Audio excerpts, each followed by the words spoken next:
Baik, Assalamualaikum warahmatullahi wabarakatuh. Salam sejahtera bagi kita semua. Perkenalkan, kami dari kelompok pertama yang akan memaparkan materi tentang wawasan Nusantara untuk memenuhi mata kuliah pendidikan kewarganegaraan yang diampu oleh dosen Ibu Hajah Nelly Rijarati, SAG MPD. Semoga beliau selalu dalam lindungan Allah Subhanahu wa Ta'ala dan selalu diberikan kesehatan. Amin ya Allah ya Rabbal Alamin. Oke, sebelumnya perkenalkan, nama saya Safwan Najipah yang akan memandu materi kita hari ini. Simak baik-baik ya teman-teman. Kami yang beranggotakan 8 orang. Yang pertama ada Muhammad Iqbal dengan NIM 22122480. Dan kedua ada Nurul Aliyah dengan NIM 22122495. Selanjutnya ada Khairun Nisa dengan NIM 22122498. Selanjutnya ada saya sendiri, Salwa Nazifah dengan NIM 22122461. Selanjutnya ada Endang Priyatna dengan NIM 22122476. Selanjutnya ada Kinkin Din Cahyana dengan NIM 22122478. Selanjutnya ada Siti Aisyah dengan NIM 22122462. Selanjutnya ada Siti Robiatul Adawiyah dengan NIM 22122463. Oke, kita ke materi yang pertama yang akan disampaikan oleh Siti Hoirinisa. Dipersilahkan. Baik, saya di sini akan menyampaikan materi yang pertama, yaitu pengertian wawasan Nusantara dan menurut para ahlinya. Secara etimologis, wawasan Nusantara berasal dari bahasa Jawa, yaitu wawas yang berarti pandangan, nusa yang berarti kesatuan kepulauan, sedangkan antara yang bermakna dua samudra. Jadi, pengertian secara umum dari wawasan Nusantara adalah cara pandang atau cara melihat kesatuan kepulauan yang terletak di antara dua benua dan dua samudra. Sedangkan pengertian wawasan Nusantara menurut ahli. Yang pertama, menurut Profesor Wan Usman, wawasan Nusantara adalah cara pandang bangsa Indonesia mengenai diri dan tanah air sebagai negara kepulauan dalam segala aspek kehidupan yang beragam. Yang kedua, menurut Munajat Danusaputro, wawasan Nusantara adalah cara pandang bangsa Indonesia tentang diri dan lingkungannya dalam eksistensi yang saling berhubungan serta penerapannya di tengah lingkungan berdasarkan asas Nusantara. Asas Nusantara sendiri merupakan suatu ketentuan yang harus ditaati, dipatuhi, dan dipelihara agar kepentingan nasional dapat terwujud. Untuk materi selanjutnya akan disampaikan oleh Teh Nurul. Selanjutnya saya akan membahas tentang hakikat dan asas wawasan Nusantara. Hakikat wawasan Nusantara adalah keutuhan Nusantara dalam pengertian cara pandang yang selalu utuh, menyeluruh dalam lingkup Nusantara demi kepentingan nasional. Sedangkan asas wawasan Nusantara merupakan ketentuan atau kaidah dasar yang harus dipatuhi, ditaati, dipelihara, dan diciptakan demi tetap taat dan kesetiaan berkomponen pembentukan bangsa Indonesia terhadap kesepakatan bersama. Materi selanjutnya akan dibahas oleh Teh Aisyah. Bagian materi ketiga tentang kedudukan dan tujuan wawasan Nusantara. Pertama, kedudukan. Wawasan Nusantara sebagai wawasan nasional bangsa Indonesia merupakan ajaran yang diyakini kebenarannya oleh seluruh rakyat Indonesia agar tidak terjadi penyesatan atau penyimpangan dalam upaya mewujudkan cita-cita dan tujuan nasional.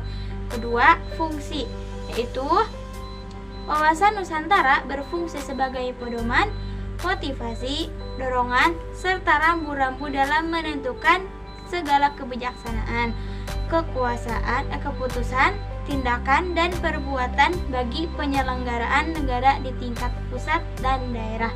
maupun bagi seluruh rakyat Indonesia dalam kehidupan bermasyarakat, berbangsa, dan bernegara. Ketiga, yaitu tujuan. Wawasan Nusantara bertujuan mewujudkan nasionalisme yang tinggi di segala aspek kehidupan rakyat Indonesia yang lebih mengutamakan kepentingan nasional daripada kepentingan individu, kelompok, golongan, suku, bangsa, atau daerah. Sekian dari saya. Untuk materi selanjutnya akan disampaikan oleh pemateri keempat. Bismillahirrahmanirrahim. Terima kasih kepada Nikawan. Perkenalkan, nama saya Kini Cayana. Saya di sini akan memaparkan materi tentang aspek-aspek Trigatra. Letak dan bentuk geografis. Jika kita lihat letak geografis wilayah Indonesia dalam peta dunia, negara tersebut merupakan suatu kepulauan yang menurut wujud kedalamannya terdiri dari daerah perairan dengan ribuan pulau-pulau di dalamnya. Keadaan dan penduduk. Penduduk adalah suatu kelompok manusia yang mendiami suatu tempat atau wilayah. Keadaan dan kekayaan alam. Kekayaan sumber-sumber alam sebenarnya terdapat di atmosfer, di permukaan bumi, di perairan, di laut, di dalam bumi. Terima kasih. Baik, saya akan memaparkan materi kelima, yaitu aspek-aspek Pancagatra yang ada 5 aspek. 1.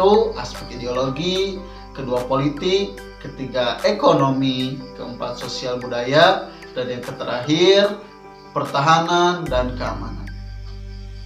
Aspek pertama yaitu aspek ideologi. Ideologi suatu negara diartikan sebagai guiding of principle atau prinsip yang dijadikan dasar suatu bangsa.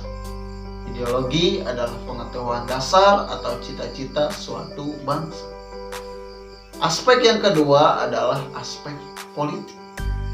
Politik dapat diartikan sebagai asas, haluan, atau kebijaksanaan yang digunakan untuk mencapai suatu tujuan dan kekuasaan.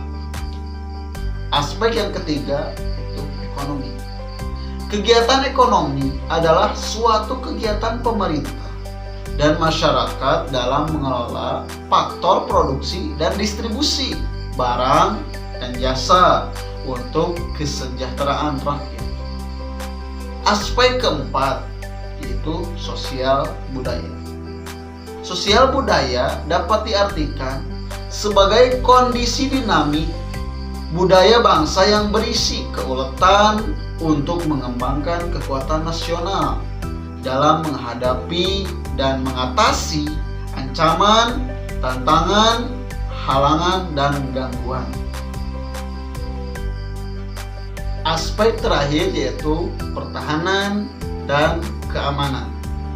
Pertahanan dan keamanan diartikan sebagai kondisi dinamika dalam kehidupan pertahanan dan keamanan bangsa Indonesia yang berisi keuletan dan ketangguhan yang mengandung kemampuan mengembangkan kekuatan nasional dalam menghadapi dan mengatasi ancaman, tantangan, hambatan, dan gangguan yang membahayakan identitas, integritas, dan kelangsungan hidup bangsa berdasarkan Pancasila dan Undang-Undang 1945.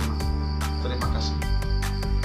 Baik, saya akan memaparkan materi yang keenam, yaitu peran serta warga negara mendukung implementasi wawasan kebangsaan.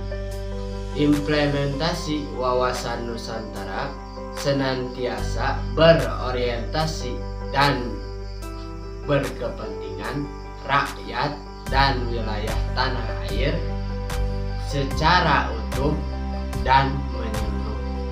Yang pertama, implementasi wawasan Nusantara dalam kehidupan politik akan menciptakan iklim penyelenggaraan negara yang sehat dan dinamis.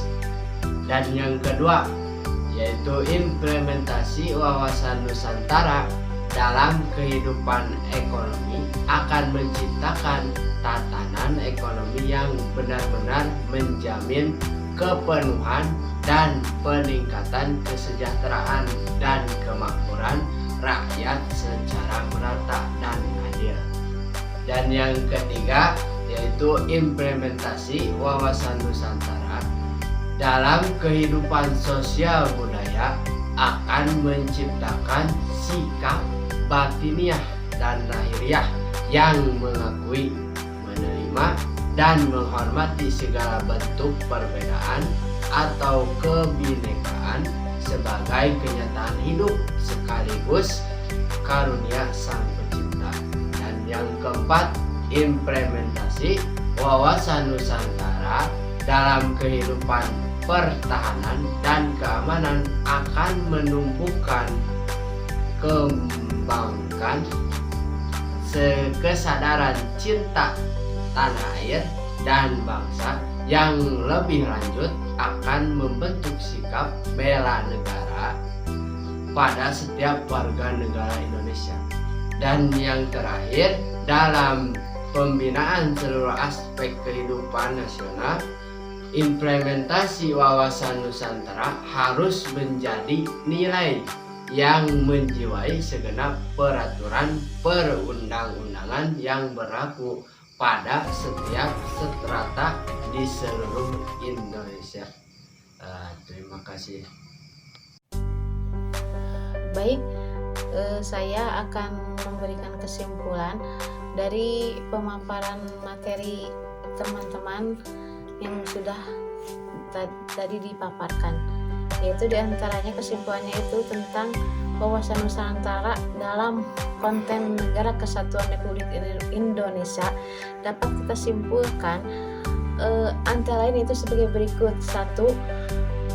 Bangsa adalah orang-orang yang memiliki kesamaan asal, keturunan, adat, bahasa, sejarah, serta berpemerintahan sendiri. Adapun berbangsa adalah manusia yang mempunyai landasan etika, bermoral, berakhlak mulia, dan bersikap mewujudkan makna sosial dan adil. Yang kedua, negara adalah suatu organisasi yang terdiri dari sekelompok atau beberapa kelompok manusia yang bersama-sama mendiami satu wilayah tertentu dan mengakui adanya satu pemerintahan yang mengurus tata tertib serta keselamatan sekelompok atau beberapa kelompok manusia tersebut. Adapun bernegara adalah manusia yang mempunyai kepentingan yang sama dan menyatakan dirinya sebagai satu bangsa serta berproses di dalam satu wilayah Indonesia dan mempunyai cita-cita yang berlandaskan niat untuk bersatu secara selektif ke dalam sikap dan perilaku antar sesama yang berbeda ras, agama, asal keturunan, adat, bahasa, dan sejarah. Yang ketiga, kesadaran adalah sikap menyadari bahwa kita berbeda dengan yang lain. Artinya, menyadari bahwa bangsa Indonesia berbeda dengan bangsa lain, khususnya dalam berdirinya bangsa Indonesia. Yang keempat, berdasarkan sejarah kemerdekaan dan pembangunan bangsa Indonesia, kesadaran berbangsa dan bernegara merupakan moral awal dalam membangun dan memperjuangkannya. Hal ini membutuhkan konsistensi.